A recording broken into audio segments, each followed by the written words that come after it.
today's video guys, ang pag-usapan naman natin ngayon yung mga gumagamit ng Facebook page.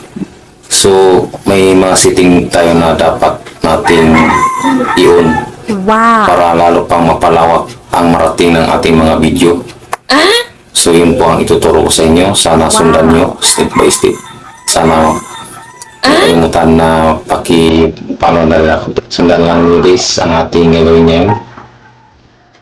Let's go! Wow!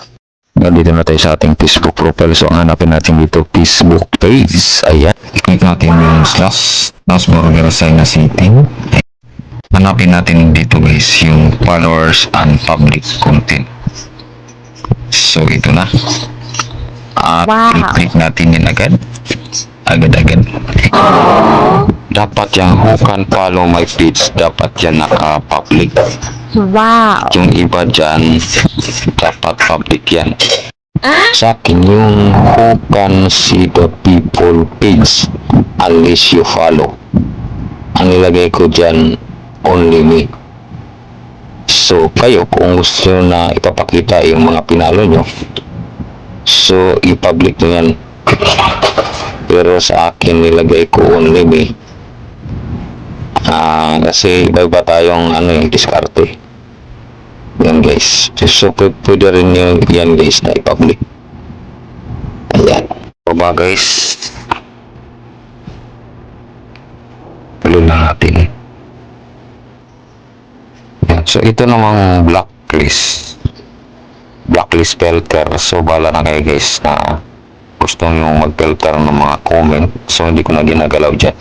So yung country restriction, so huwag mo nang galawin yan guys. So i-off mo yan guys, para pwede yung mga lahat nating video kumalat sa iba-ibang lugar na may mga Facebook. Yun. At yun namang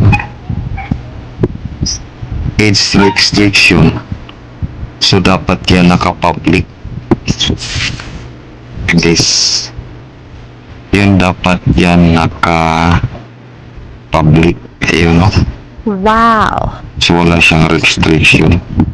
Kahit anong edad, kung gusto mapanood yung mga video nyo, ayun, pwede silang mag-follow sa iyo.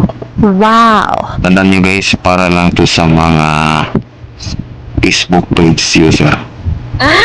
At kung nakatulong tong video sa inyo, huwag sana hindi kalimutan mag-like, share, and follow.